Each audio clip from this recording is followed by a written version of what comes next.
Thanks, PanPages. Thank you, Mr. Fong, for inviting me to this session. It's very encouraging to see so many of you here. That means you're very interested to go digital. When I first saw this invitation, they were saying like SME going regional, what kind of trend SME business, and how many power internet and Malaysia in the region, what are the opportunities to capture regional market. So basically, personally, I think to start with, I would like to let you know that I'm not a digital man in my history or working career, but I've been exposed very much to SMEs. So basically, for this session, probably I'll try to basically converge both digital and the traditional businesses to see how this traditional business can transition to internet itself. I understand that 80% of you are already SME business owners. All of you can put up your hands. Let me see who you are. At least I can relate to you. This doesn't look like 80%. Looks like probably 10%. All right, maybe the other question is, how many of you would like to go digital within the next 1 year? Okay, this is probably 30%. What happened to the others? You're all in cloud 9, is it? Okay. Okay, thanks. So I'll just go forward and start with my session. I'm from Business Media International, and relating to today's event, we are publisher of SME magazine, one of the leading magazines in Asia as well, Malaysia and as well as Asia. You can get it in the newsstands. And as for today's session, I thought that maybe I will go with, the other way, right?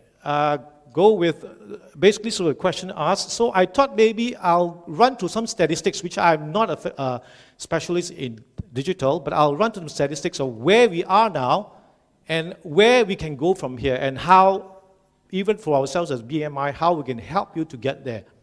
Okay? So as you see here, we will have, first is the success, probably we'll go to the statistics of success of SMEs in utilizing internet.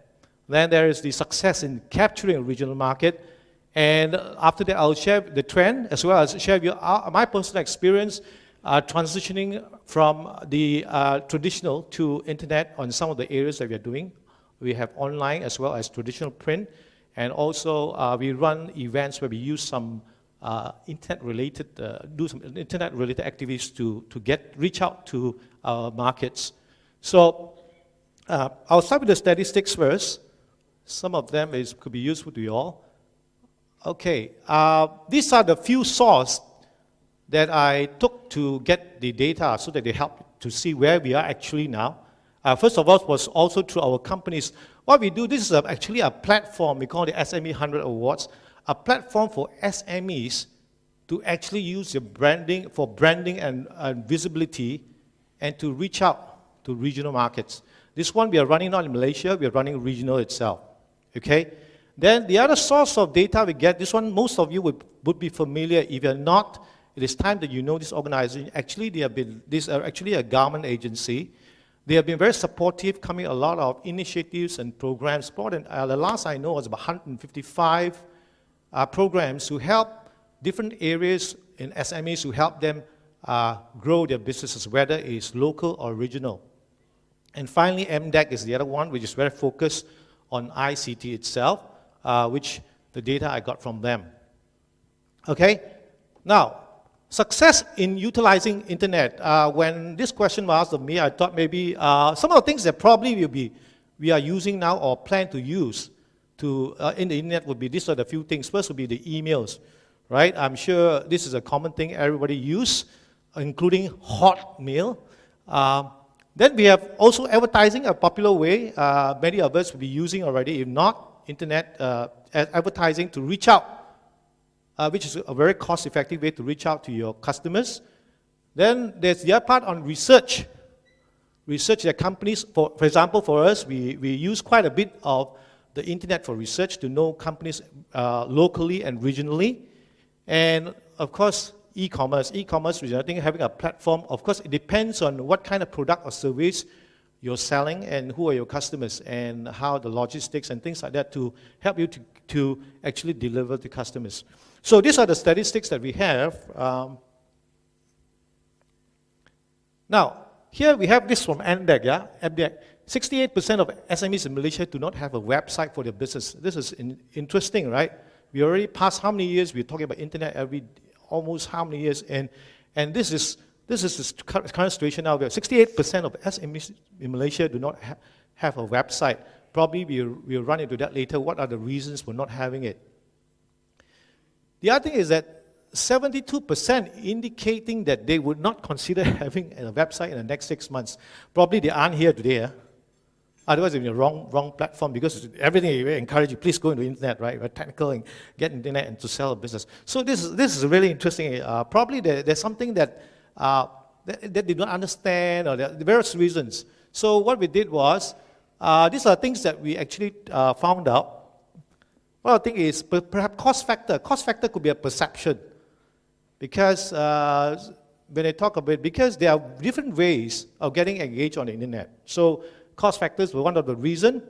Lack of expertise, security concern, companies too small. Now, these are generally the reasons given by across the board, from SMEs to even those startups. So there's some of the reasons that they gave of being why they choose not to have a website or go on the internet. But throughout the day, you probably have listened to quite a few of the experts on the different areas of infrastructure, platforms, and softwares. Probably, if you talk to them again, probably they could help you. Very importantly is, through the years, I realized that a lot of the businesses who wants to go on the internet or website, they actually do not share their issues. It's very important to be outright on what issues you have. Your cost is a factor. For example, your company is just 1 year old, or phase, which company. Earlier, we heard from a panelist, even what kind of target markets, where are your reach going to be, and how. So because they are in the infrastructure side, there are different phases that you can go into before you be too ambitious to get the whole system in place. There's some customers who were impatient, businesses, they prefer to have their business up and running and have the platform automatically work for them without understanding that there are processes and structure to go through.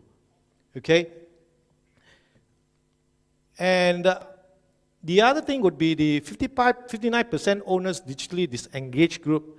Now this probably would refer to the baby boomers, people who are probably in their 40s and 50s, who didn't see the stages of where internet came upon and where mobile apps and all this came along. So they were not able to really understand, although they, in their mind, they think, oh, this is very advantageous, it can help you reach out to a lot of customers, I can sell a lot of products, but they were never hands-on. So every time, like business owners, they tend to take the easy way out, pass on, probably hire someone to do it.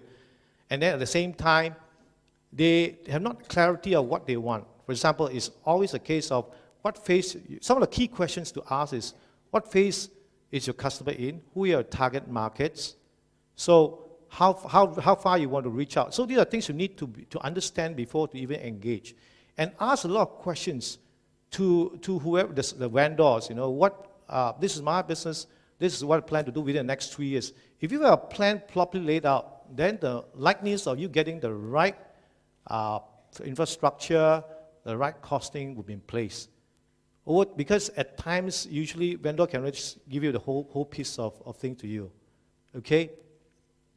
Now, and then this is also one of the research results was that 76% of SMEs which adopted SME business received more revenue and growth upon adoption.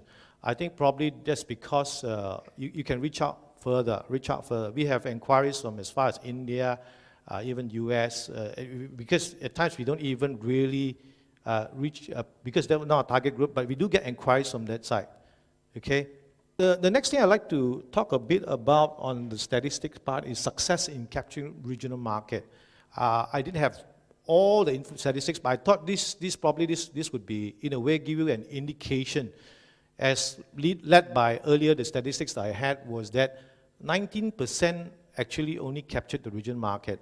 All right, so this was statistics given by SME Corp. So far, only 19%. And probably we just know what is so big about there that you can reach to. Asia Pacific e-commerce sales of 388 billion, 75.75. Now, that gives kind of indication, a comparison. There's so much more to reach out in the marketplace. All right, so Of course, there are different channels of reaching out and different target markets. This probably refer to those bigger ticket items or so, but the part of it can be your target groups too. Now, coming to this, the trend of SME business in Malaysia is interesting because last year, and we ran an award, it has been our 5th year, this is going to be the 6th year, and with this award, we actually did, over a period of time, about 6 months, we did a survey. And again, as I mentioned earlier, we had to do research. So what we do is, we set out what kind of SMEs will be a target group, what kind of size they must be in. We are covering 20 different sectors. So basically, we have our categories laid down. So then we do a search, and we picked up 2,000 SMEs. And from these 20 groupings, where 692 actually companies responded. Okay, 692 responded. Now, based on the results that we have of this, or rather the 100 companies that we shortlisted and awarded them, the average year-to-year growth in revenue was 37%. So basically, as mentioned here, the trend of the SMEs, actually there is a growth. There actually is a growth in revenue. Of course, this only covers a certain segment of the size, and that the average year-on-year growth in profit was 45%. So in a way, indication that it's positive, that there is still opportunity for SMEs to grow. It's just that how we use the opportunities, the channels to help us in the business. Now, moving along, and also in the statistics, we had the fast-moving sectors. So today, this is the first one of them, the telecommunications ICT.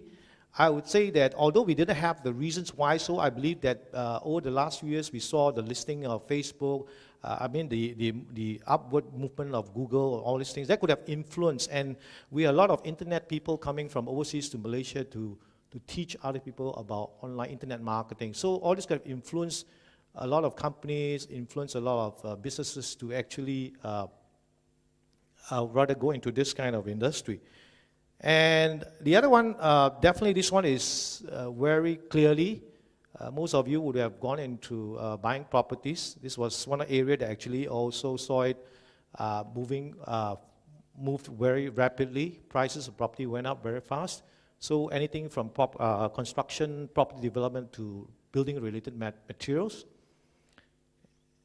And the other one was hospitality, food services, and tourism. This was one of the sector in the key growth factor in the Pemandu, the transformation program.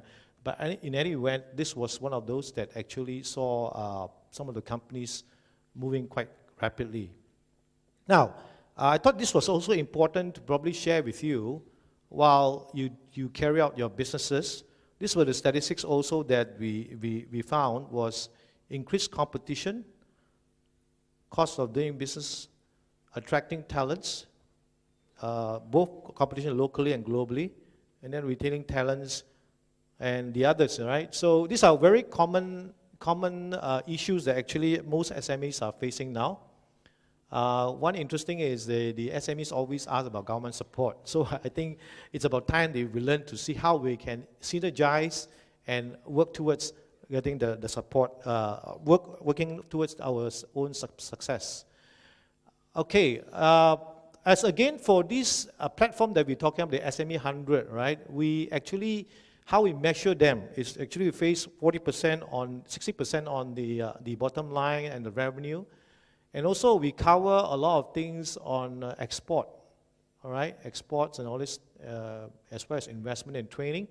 And 40% on other export activities, market presence and share, and information technology usage. Why I'm sharing with this? Because just to let you know that we are using this platform actually to attract customers, to attract these company SMEs into a platform where we already have about 500 alumni within the region to connect with each other. Okay, so this is how we derive the results.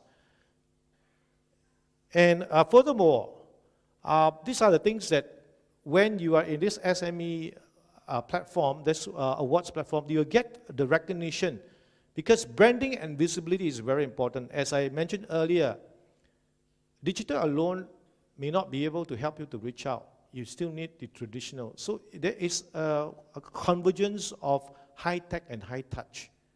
For example, if you were to really just host your website or not meeting with any persons, the person may not have the confidence to trust you. But with a platform, it's more likely that you have the reach out from them. All right? Whether it's a product or just to meet them.